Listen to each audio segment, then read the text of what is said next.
Vida Nueva para el Mundo extiende a usted la más cordial bienvenida a una entrega más, la quinta entrega de este programa especial Preguntas al Aire.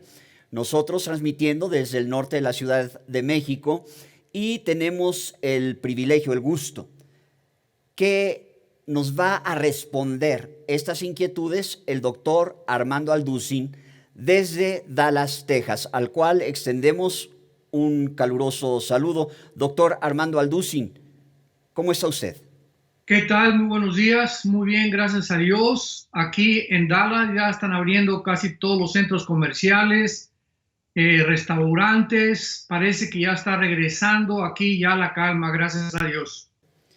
Qué bueno, nos da gusto por ustedes. Aquí en la Ciudad de México parece que todavía se nos va a extender el asunto un mes más. Por lo pronto, al 1 de junio es que se van a empezar a abrir algunas armadoras automotrices, etcétera, etcétera. Pero bueno, pues seguimos confiando en el Señor y orando para que esto pueda pasar lo más pronto posible.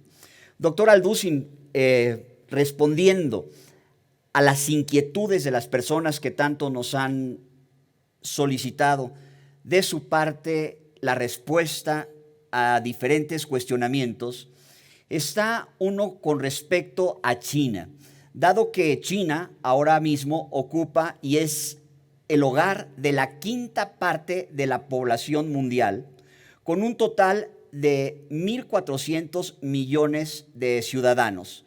China es hoy en día el país de mayor población en el mundo y por mucho tiene las reservas financieras más grandes del planeta. Y también está creciendo de manera exponencial su poderío militar y naval. La interrogante es en este tema, ¿estará pues China destinada a dominar el mundo del modo que lo dominaron en el siglo XX la Gran Bretaña y los Estados Unidos? ¿Será el siglo XXI el siglo del dominio chino? ¿Qué revela la Biblia acerca del futuro de China y su lugar en las profecías para el tiempo del fin? Muy bien. Bueno, me adelanto para decir que no será China la que gobierne finalmente el mundo.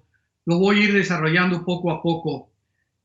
Es maravilloso en el tiempo que nos encontramos que podamos tener las Sagradas Escrituras, que podamos a través de la Biblia asomarnos, ¿verdad? Es como una ventana que Dios nos ha abierto hacia el futuro y que podamos todos nosotros ir viendo claramente la forma, hasta podríamos decir cronológicamente, como los eventos se van a ir desarrollándose geopolíticamente, proféticamente, religiosa, filosófica, económica, etcétera, etcétera. Así que cuando nosotros abordamos este tema de la China, pues es maravilloso ver, ¿verdad?, que desde hace más de 20 siglos la Biblia hablaba y mencionaba ya esta región geográfica del Oriente, donde, por ejemplo, en el libro del Apocalipsis capítulo 16, se menciona a la China como uno, aunque no con el nombre de la China, pero se mencionan a las naciones del Oriente que asumimos la más poderosa ahorita actualmente es China, Japón, Singapur, Tailandia, Finlandia, Indonesia, etcétera, etcétera, que ya son naciones musulmanas, pero la China indudablemente que ocupa un lugar estratégico, político, actualmente en el Oriente. Y dice así en el libro del Apocalipsis capítulo 16, versículo 2 en adelante, está mencionando aquí en la sexta copa de los juicios de Dios. Apocalipsis 16, 12. El sexto ángel derramó su copa sobre el gran río Éufrates. Es muy importante de aquí en adelante que pongamos atención en las áreas geográficas que la Biblia menciona, porque el río Éufrates corre desde Turquía y desemboca en el Golfo Pérsico, casi 2,000 kilómetros de largo, y divide, ¿verdad?, parte del Medio Oriente y del Oriente. Así que el río Éufrates en la Biblia es clave para entender muchas profecías. Entonces, repito, el sexto ángel derramó su copa sobre el gran río Éufrates y el agua de este se secó para que estuviera preparado el camino a los reyes del Oriente. En otras palabras, la Biblia nos habla que Dios va a secar el río Éufrates, porque, repito, es lo que divide el oriente del Medio Oriente. Y para que pudieran avanzar todos los ejércitos que vienen del oriente hacia el Medio Oriente, o sea, a la ciudad de Jerusalén, a Israel, era necesario que el río Éufrates fuera secado. Esto, repito, fue previsto hace 20 siglos y ahora entendemos claramente, para que esas profecías se cumplan, que el río Éufrates necesita ser secado. Y a continuación dice el versículo 13, y vi salir de la boca del dragón y de la boca de la bestia y de la boca del falso profeta 3 espíritus inmundos a manera de ranas, pues son espíritus de demonios que hacen señales y van a los reyes de la tierra en todo el mundo para reunirlos a la batalla de aquel gran día del Dios Todopoderoso. Versículo 16, y los reunió en el lugar que en hebreo se llama Armagedón, que en el hebreo la palabra Armagedón significa el monte de la matanza. Muy bien, aquí la Biblia nos está profetizando hace 20 siglos, 2000 años, un poquito más de 20 siglos, de que llegaría el momento en el que los reyes del oriente, y vuelvo a repetir, los tiene que encabezar China forzosamente, y lo vamos a comprobar a continuación, van a atravesar el río Éufrates para llegar hasta Israel. Vamos también a ver qué interesante es esto, porque nos preguntamos, ¿qué tiene que hacer la China tratando de avanzar hacia Israel con un ejército que lo vamos a ver ahorita de casi 200 millones de soldados? Y podemos decir que desde la Segunda Guerra Mundial todos los ejércitos no sumaron ni siquiera 50 millones. Entonces vemos en el capítulo 9 del Apocalipsis, para ir confirmando que es la China, versículo 13 en adelante, en la sexta trompeta, Apocalipsis 9, versículo 13 en adelante, el sexto ángel tocó la trompeta, oí una gran voz de entre los 4 cuernos del altar de oro que estaba delante de Dios, diciendo al ángel que tenía la trompeta, desata a los 4 ángeles que están atados junto al gran río Éufrates. O sea, el río Éufrates no solamente es el inicio de la civilización, porque ahí se encontraba muy cerca el río, el huerto del Edén, perdón. La Biblia nos habla en el capítulo 2 del Génesis que el río Éufrates era uno de los ríos que corrían por el Edén. Así que el río Éufrates también divide el oriente del Medio Oriente, de esta zona geográfica donde la mayor parte de las profecías bíblicas se van a cumplir precisamente en los tiempos que estamos viviendo. Entonces, aparte de que el río Éufrates es una frontera o un divisor entre el Oriente y el Medio Oriente, en el río Éufrates se encuentran atados 4 ángeles preparados, versículo 15, para la hora, el día, el mes, el año, a fin de matar a la tercera parte de los hombres, y el número de los ejércitos de los jinetes era 200 millones. Dice Juan, yo oí su número. Es importante que nosotros a través de la historia podamos ir recopilando toda esta información, porque insisto, hasta la Segunda Guerra Mundial se juntó un ejército de ambas naciones, o de tanto del occidente como del oriente, de aproximadamente 50 millones. ¿Quién es actualmente la única nación en el mundo que puede juntar 200 millones de soldados? No hay ninguna nación en el mundo en el siglo XX en que nos encontramos que pueda realmente juntar 200 millones de soldados más que la China. Entonces vemos que la China ha ido desarrollándose, desenvolviéndose en los últimos, podríamos decir, 20, 25 años, como una de las naciones que han sorprendido al mundo en el siglo XXI por su increíble desarrollo político, militar, industrial, y otras naciones del Asia que están al oriente del río Éufrates, que habían estado dormidas por siglos también, actualmente también están comenzando a despertar. Vemos la gran riqueza impresionante de Singapur, vemos que Japón está interponiéndose en los planes de Corea del Norte, porque pues ahí entre Corea del Norte y el mar que está entre Indonesia, Filipinas y Japón, China quiere controlar ahorita todas esas islas y Japón es un estorbo ahorita para China, por lo cual Corea del Norte está lanzando misiles arriba de Japón, cayendo en el mar, provocando a Japón, etcétera, etcétera, para que pueda realmente ya China consolidarse como una potencia en el Oriente sobre todas las demás naciones a su alrededor.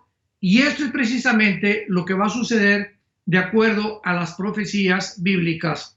Ahora, muy bien, nosotros podemos continuar desarrollando y dándonos cuenta que la Biblia profetiza claramente que el mundo se va a dividir en 4 áreas o en 4 componentes antes de la venida de Jesucristo: al norte, al sur, al oriente y al occidente.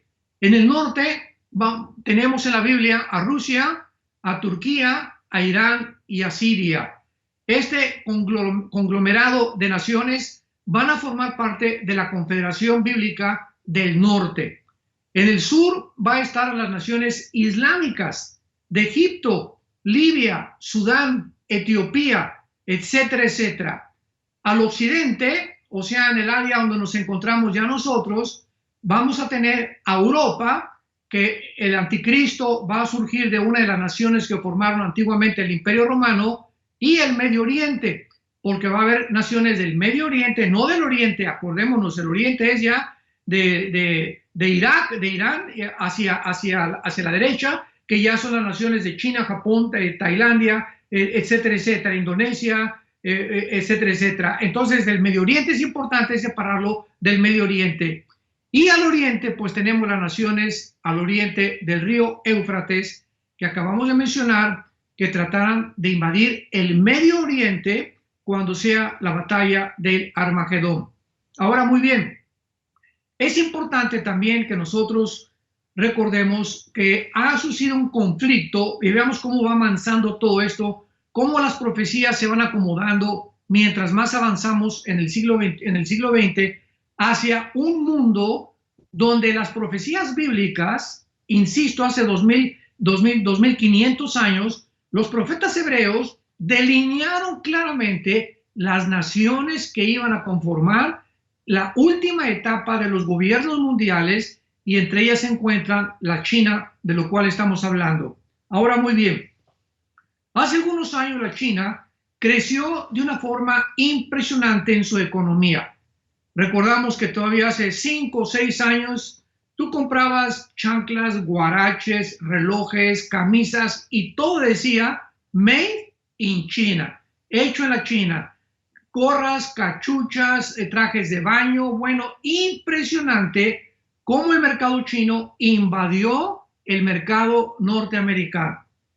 Llega el presidente o la administración del presidente Donald Trump y él comienza a darse cuenta que si China continuaba ocupando el primer lugar como vendedor, infiltrando los mercados norteamericanos, pues en cualquier momento China iba a controlar económicamente Estados Unidos. Y recordamos que hace muchos años el que fundó la banca suiza, el señor Rothschild, dijo esta frase: el que controle la economía controlará el mundo en el futuro. Entonces la administración Trump se dio cuenta que China estaba avanzando hacia los Estados Unidos de una forma impresionante, al grado que casi California, todos los bienes y raíces de California, comenzaron a ser comprados, los bienes y raíces, terrenos, edificios, por chinos y por japoneses. Entonces Estados Unidos dijo: no, tenemos que ser más nacionalistas y vamos a separarnos y vamos a ponerle un hasta aquí, un frente a la China, para que ya no nos infiltre con tantos de sus productos. La China, desde luego, sabemos que se molestó bastante y entonces amenazó a Estados Unidos, porque, por favor, escuchen lo siguiente: el 90% de todas las medicinas, antibióticos, medicinas contra la diabetes, para problemas cardiovasculares, para la piel, para los dolores de cabeza, antidepresivos, las medicinas que tú me quieras mencionar, el 90% vienen de China a Estados Unidos. O sea, ¿qué estamos diciendo? Que Estados Unidos depende el 90%, y lo pueden ustedes checar en cualquier red de internet, el 90% sin exagerar, de las medicinas que Estados Unidos consume vienen de la China. O sea, ¿qué puede suceder? Que en cuanto China corte el suministro de medicinas a Estados Unidos, ¿qué haría Estados Unidos? Se quedaría, ¿verdad?, en sus farmacias, en las industrias farmacéuticas, quebraría, porque las industrias farmacéuticas son las industrias o las fábricas más multimillonarias del mundo, y que a través de estos millones, billones de dólares que les entran, pagan los impuestos al gobierno americano, y al gobierno americano no le conviene, ¿verdad?, que estas industrias quiebren o que fracasen. Entonces es importante mantener esta relación. Entonces, pues Donald Trump simplemente subió los impuestos al 15%, recordamos hace algunos meses, al hierro, al aluminio, y después amenazó iba a subir los impuestos de los aranceles, y se entabló, para no hacerlo más complicado, una guerra comercial entre China y Estados Unidos, la cual hasta este momento se ha agravado por el famoso o por la famosa exportación del coronavirus de la ciudad de Wuhan, China, hacia el occidente o a los Estados Unidos. Esto ha acrecentado el odio entre las dos naciones. Estados Unidos ya está apelando a las Cortes de Justicia Internacional, junto con otras naciones de Europa y de Sudamérica, para demandar a la China por más de $1 trillón, porque aproximadamente Estados Unidos tiene una deuda de casi 2 o 3 trillones de dólares con la China. Entonces, Estados Unidos quiere aprovechar esta situación para que esa deuda que le debe a China se la reduzca en la demanda que él está sosteniendo en los tribunales internacionales. Así que pues nos encontramos actualmente en el siglo en que nos encontramos ahora, viendo esta guerra comercial, estas amenazas. No sabemos en qué va a acabar todas las cosas. China, desde luego, se va a defender, porque ahorita es el segundo consumidor del petróleo. El petróleo se hundió completamente, está $10-12 el barril actualmente. Así, en Estados Unidos, lo único que hay barato ahorita en Estados Unidos es la gasolina. Bajó casi un 25% el galón de gasolina aquí en Estados Unidos. Todas las demás cosas están comenzando a subir por la inflación, porque Estados Unidos ha tenido que comenzar a imprimir dinero. Entonces, cuando un país comienza a imprimir dinero, cosa que también Italia lo está haciendo, pero ya es otra cosa, comienza la inflación en el país. Y lo está haciendo Estados Unidos para poder subsidiar a todas las empresas que han perdido miles de empleos y millones de dólares en todo lo que está sucediendo por el famoso coronavirus. Así que esta es una breve historia, un breve resumen de qué forma la Biblia profetizó lo que estamos enfrentando, y de qué forma la China está ocupando, exactamente como la Biblia lo profetizó, uno de los primeros posiciones en la geopolítica en el mundo entero. Muchas gracias, doctor. No cabe duda que nos permiten estas respuestas que usted nos da a entender el contexto en el que nos estamos desarrollando, el contexto en el que estamos viviendo hoy en día. Otro cuestionamiento es que al final de los tiempos es un periodo muy largo, y estos 10 últimos años han surgido muchas películas sobre el fin de los tiempos, sobre el fin del mundo, pero todas ellas desde una perspectiva imaginaria. El futuro de la humanidad ha sido revelado en diferentes etapas. Apocalipsis, sin duda, es el libro que nos da una definición más clara de estas etapas. ¿Se puede considerar la crisis económica mundial como un indicador de este periodo del fin del mundo? Desde la perspectiva de la escatología, las crisis se ven necesarias para entrar en un nuevo mundo, en un nuevo orden mundial. ¿Por qué está sucediendo esto? ¿Por qué Satanás quiere establecer un orden mundial global? ¿Cuál es el punto? ¿De qué forma profetiza la Biblia el último gobierno mundial y una sola moneda para el fin de los tiempos? Muy bien, muy buena pregunta, muy interesante. Y pues gracias a Dios que todas estas preguntas están íntimamente relacionadas con los acontecimientos mundiales. Y esta es una de las grandezas que tenemos nosotros teniendo las Sagradas Escrituras, que podemos ver de qué forma lo que está pasando en el Medio Oriente, lo que está pasando en Estados Unidos actualmente, lo que pasa en Sudamérica, en Europa, etcétera, etcétera. Los eventos todos se relacionan con la Biblia.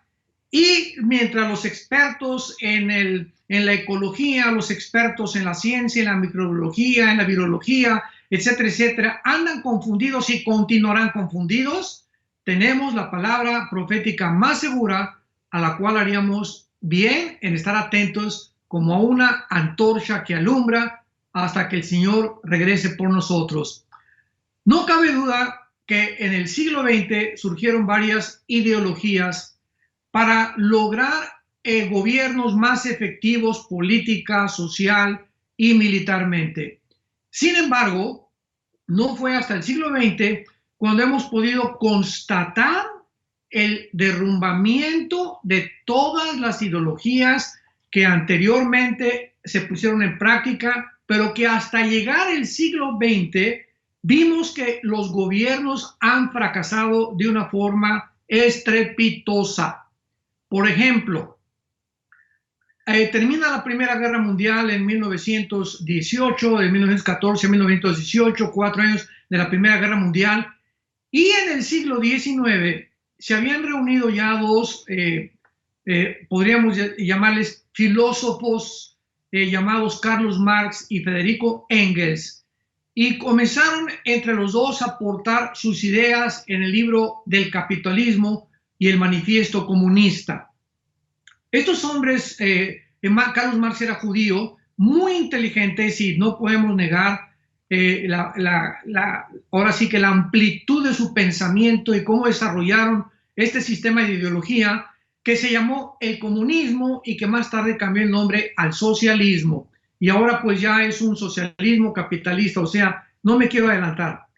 Entonces Carlos Marx y Engels desarrollan el famoso capitalismo y el manifiesto comunista a través de su libro, y hasta 1917, o sea, se murieron y quedó ahí la teoría, ahí estaban los libros de cómo podrían un gobierno realmente triunfar repartiendo las riquezas de una forma igualitaria. Ese era el principal objetivo o el enfoque del comunismo marxista y de Engels.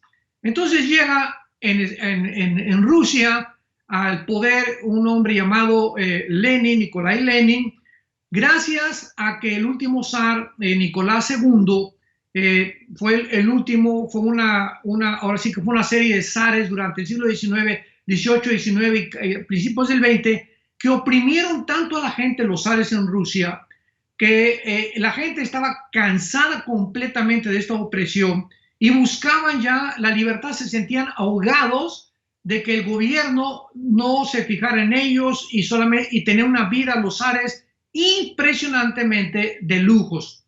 Entonces, gracias a esto, pues surge Lenin, puede vislumbrar que la teoría de Marx se puede aplicar ahora a Rusia, y entonces matan al zar Nicolás II, a su esposa y a todos sus hijos. Y se acaba la época de los zares. Y se inicia por primera vez en toda la historia, en el siglo XX, a tratar de llevar a la práctica la famosa ideología del comunismo por Lenin en la Rusia. Viene la revolución bolchevique en 1917, se muere Lenin, después sigue José Stalin, llegamos a la Segunda Guerra Mundial, donde Rusia detiene la propagación del comunismo en el mundo, porque se une con Inglaterra, con Canadá y con Estados Unidos para luchar contra los nazis y los fascistas de Mussolini y los japoneses, y termina la Segunda Guerra Mundial.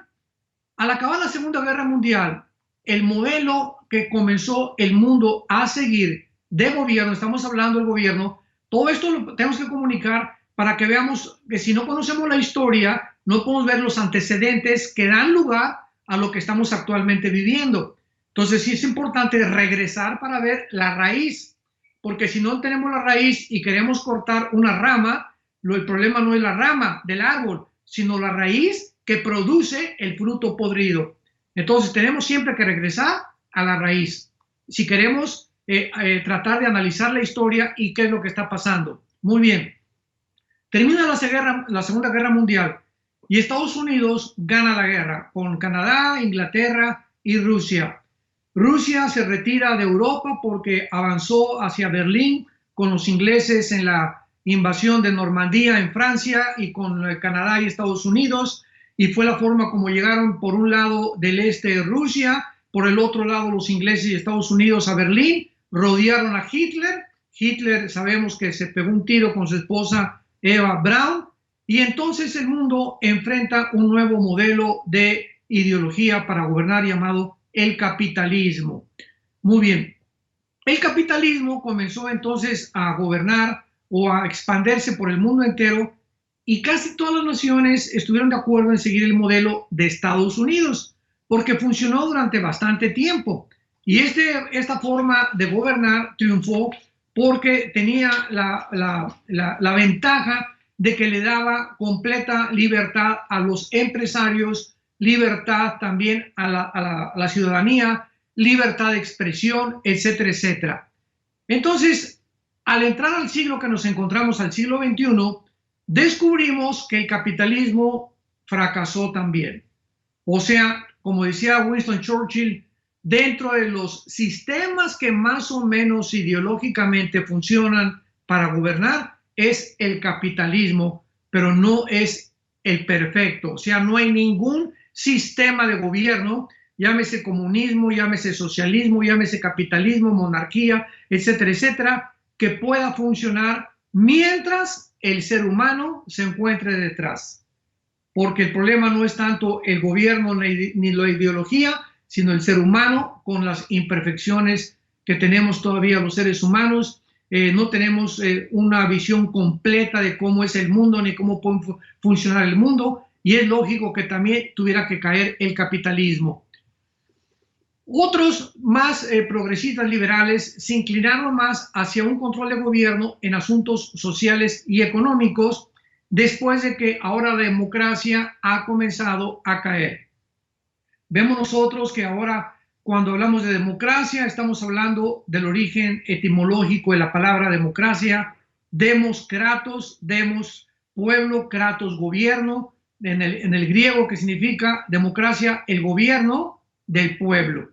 O sea, en una democracia el pueblo tiene participación mediante su votación para poder elegir y para poder de alguna forma influir en el gobierno para las leyes. Cuando entramos a una república, en México, por ejemplo, somos una república, está gobernada por la democracia supuestamente, pero hay una Cámara de Senadores, Diputados, que finalmente el pueblo vota, y nos damos cuenta que pues es muy pocas veces cuando se le hace caso al pueblo. Los que deciden finalmente las leyes y el rumbo del país ya no es el pueblo, sino la Cámara de Senadores, aunado con la Cámara de Diputados. México y muchos países de Sudamérica y también en Europa. Entonces, vemos nosotros que el comunismo fue un sistema de organización social en la cual todas las actividades económicas y sociales eran o tenían que ser controladas por un Estado totalitario y dominado por un solo partido.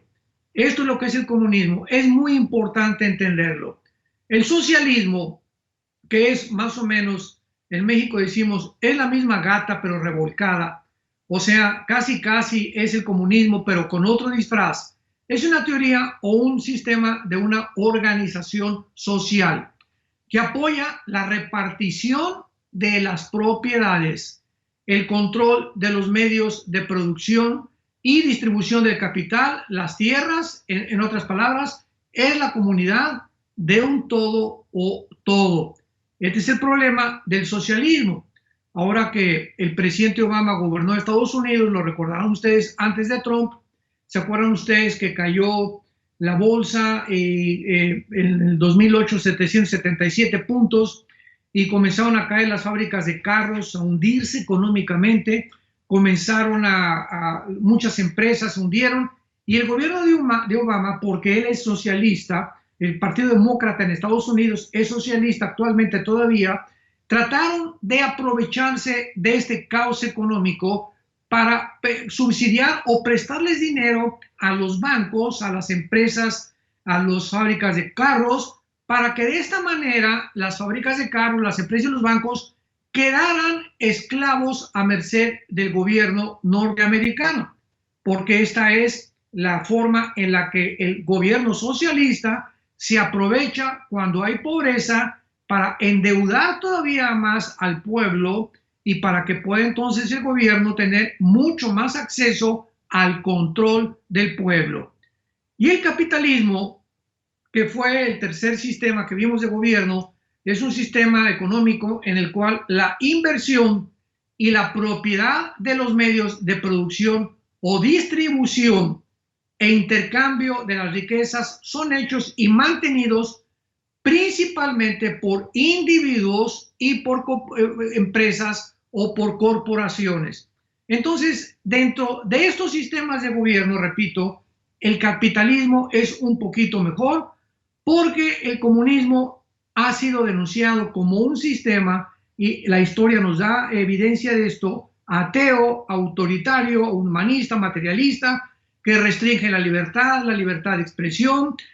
Comienzan a organizar policías secretas para observar a la gente de una forma privada, se pierden las garantías individuales, se pierde la libertad social, comienza la propaganda misma también de los medios de comunicación a ser controlado por el gobierno, y por todos lados finalmente el gobierno controla la nación o controla al pueblo como ellos les da la gana. Entonces, todo esto ha aunado para que se comenzara a hablar de un nuevo gobierno mundial. O sea, no fracasó el comunismo, fracasó el socialismo, fracasó la democracia en el siglo XX, estamos entrando al siglo XXI, donde ahora ¿cuál? Increíble, por ejemplo, en Sudamérica, aquí en el continente americano, pues la mayor parte de las naciones buscando también, cuando cayó el comunismo en 1989, recordarán, cuando cayó el muro de Berlín, los comunistas dijeron, ¿y ahora para dónde? Como decimos en México, ¿y ahora para dónde le llego? ¿Para dónde me voy? ¿Qué vamos a hacer? Pues entonces regresó otra vez el siglo XXI, donde nos encontramos, y volvieron a desenterrar otra vez la ideología marxista, que está comenzando otra vez a implementarse y a tratar de darle otra cara, como China, que aunque es un gobierno comunista, próspero económicamente, ya no es comunista 100%.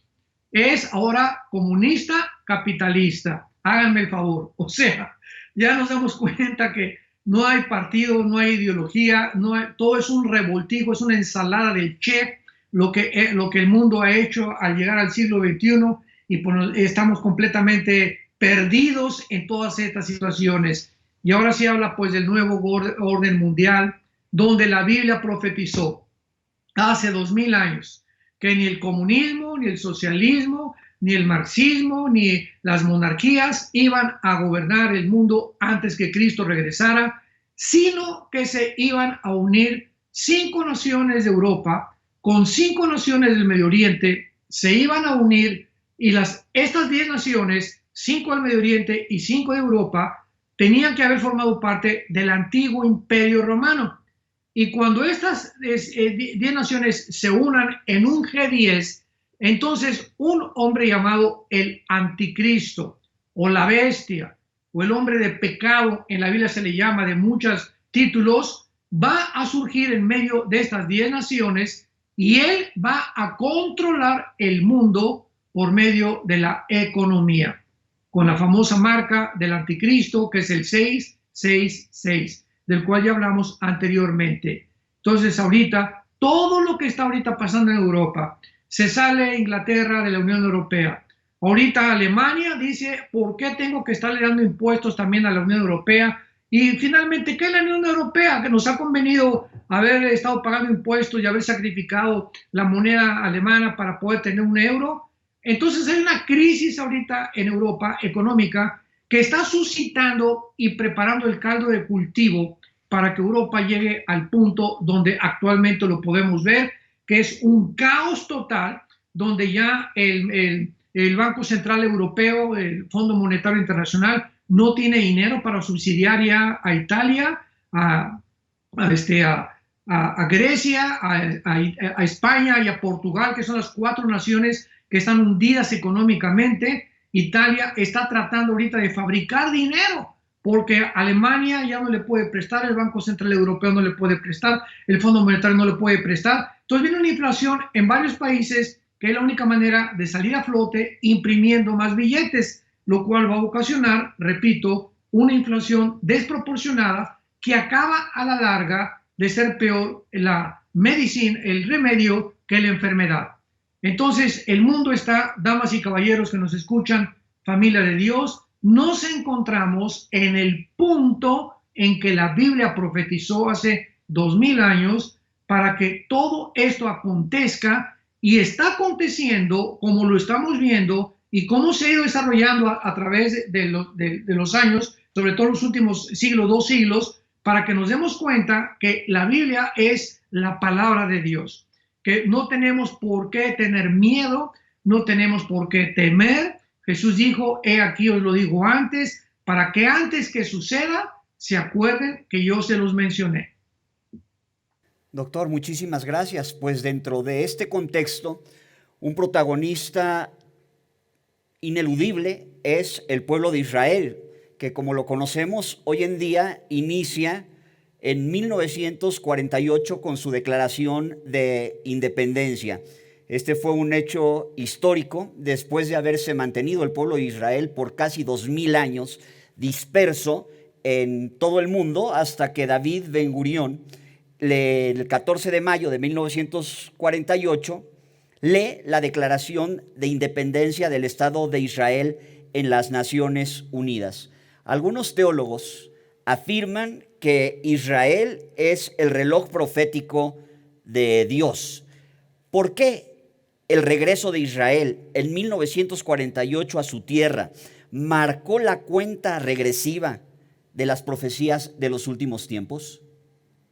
Es una pregunta maravillosa y a ver si podemos la próxima sesión de preguntas la semana que entra desarrollar un poco más largo este tema, que es apasionante, porque ahorita nos encontramos en el siglo XXI donde el blanco, el punto central, el núcleo de todas las profecías bíblicas, escúcheme con mucha atención, el punto central, el eje donde todas las demás profecías bíblicas giran, es alrededor de la nación de Israel. Entonces es importante, ¿verdad?, que podamos desarrollar esto con mucho más calma. Vamos a dar algún resumen ahorita, pero ¿por qué Dios escogió a Israel en primer lugar? Y esto lo tenemos que contestar después, tal vez la semana que entra. Y hay un propósito de sabiduría detrás de todo lo que Dios hace, porque nada de lo que Dios hace carece de propósito. Tiene un propósito todo lo que Dios hace, porque Dios es un Dios sabio, es un Dios que está al control del universo, al control del cosmos, al control de la misma historia. Entonces, en Mateo capítulo 24, Jesucristo, después de haber hecho las profecías, cuando contestó a la pregunta de los discípulos, preguntas plural, ¿qué señal habrá de tu venida, del fin del siglo, etcétera, etcétera? Recordamos que dijo, vendrán guerras, rumores de guerras, nación contra nación, que eso cumplió en 1914 con la Primera Guerra Mundial, pestes, terremotos, que es lo que estamos viendo actualmente, una ruina total de la ecología que estamos actualmente atravesando, etcétera, etcétera. Pero al acabar todas estas señales, Jesucristo contó una parábola muy interesante que dice así en Mateo 24, versículo 32. Con esto Cristo culmina las señales más importantes que los discípulos le querían preguntar. De la higuera aprendan la parábola. Cuando ya su rama está tierna y brotan las hojas, saben que el verano está cerca. Así también vosotros, cuando veáis todas estas cosas, cuando una generación seamos testigos de esto que está Jesucristo relatando, dice Jesús, conozcan, o sea, sepan sin lugar a dudas de que el verano está cerca. Así también ustedes, cuando vean todas estas cosas, conozcan que está cerca las puertas. De cierto les digo, que no pasará otra generación o esta generación hasta que esto todo completamente, lo que les acabo de decir, llegue a suceder o acontezca. La idea en la Biblia es la nación de Israel.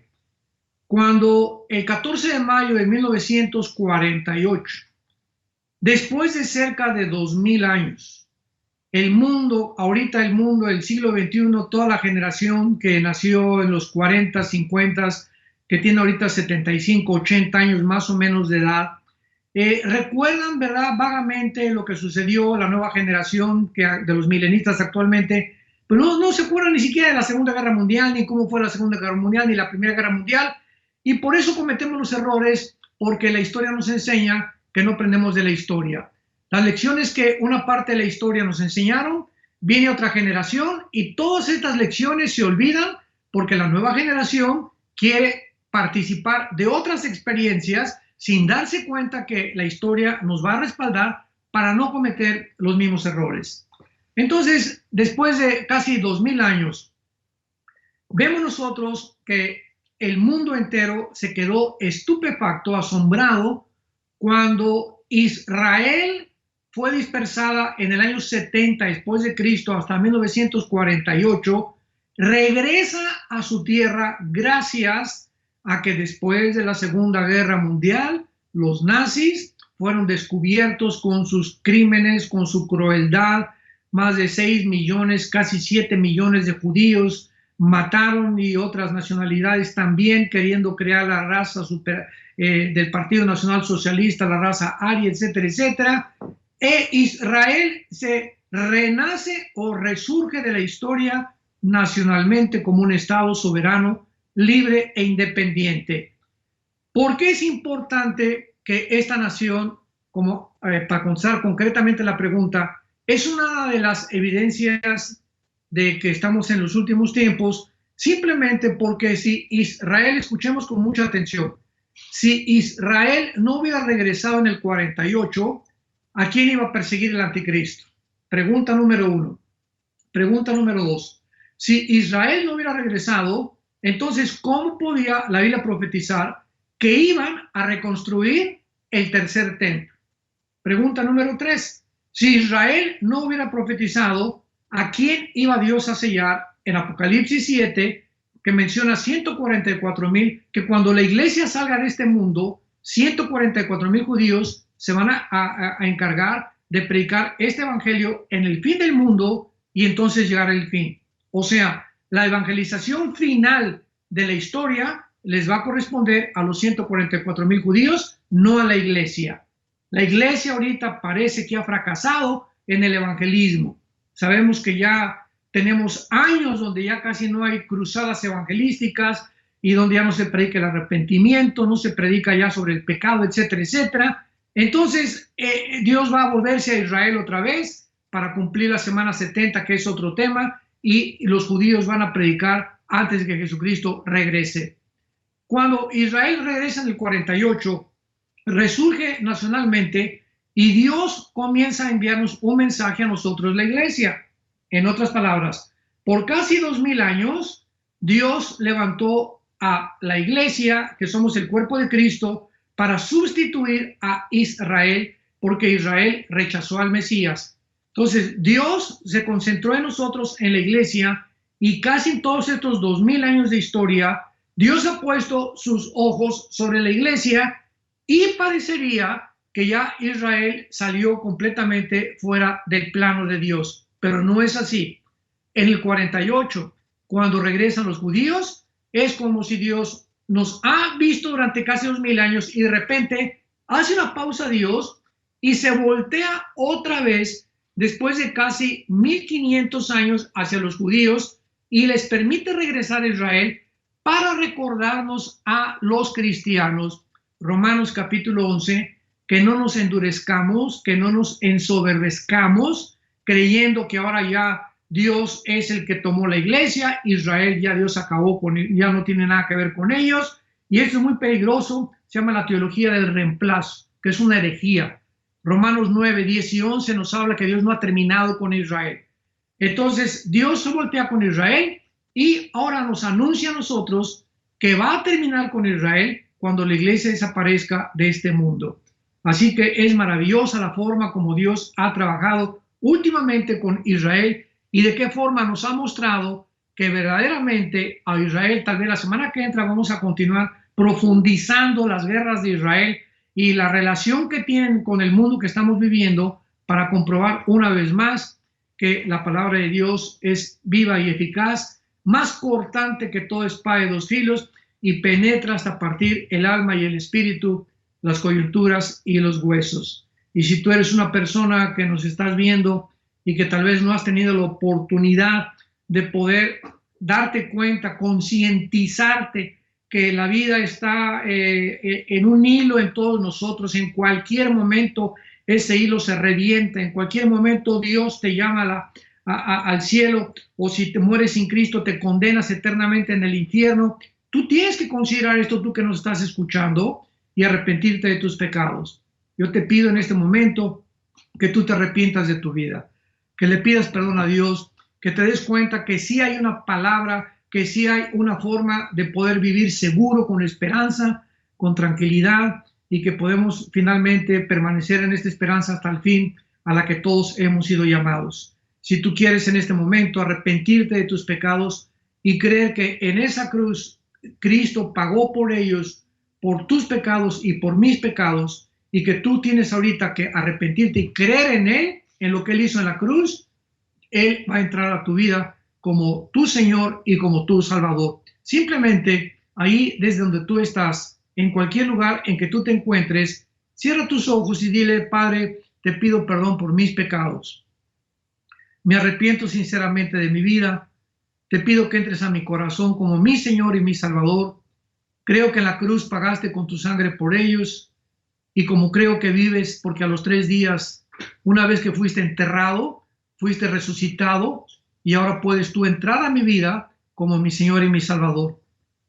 Recibo la vida eterna que tú me regalas por tu gracia, y te pido, Señor, que de aquí a el día en que tú me llames, o cuando yo muera, pueda morir en paz, sabiendo que tú fuiste el que diste tu vida por mí en la cruz, el que has hecho y harás en mi vida todas las cosas que yo nunca pude hacer. En el nombre de Jesús. Amén. Muchas gracias. Nos vemos la semana que entra. Doctor Alducin, muchísimas gracias. Ya tomamos nota de las cuestiones que quedan pendientes con respecto a la nación de Israel, y si Dios quiere, nos vemos la semana que entra. Muchísimas gracias. Vida Nueva para el Mundo se sostiene y propaga el mensaje de salvación de Jesucristo gracias a Dios y a tus donativos. Llevemos juntos el Evangelio de Jesucristo al mundo entero. Realizamos eventos, seminarios, congresos y diferentes programas para dar a conocer el mensaje de salvación y el poder de nuestro Señor, transformando y edificando vidas de mujeres, hombres, niños alrededor del mundo. ¿Qué pasa cuando decides hacer tu donativo? Aunque no puedas llevar la palabra personalmente a todo el mundo, de esta forma lo estás haciendo. Con tus donativos o aportaciones, estás sembrando y formando parte de lo que Dios está haciendo en su obra.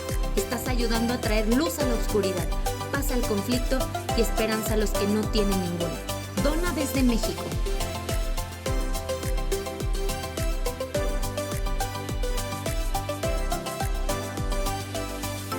Dona desde Estados Unidos.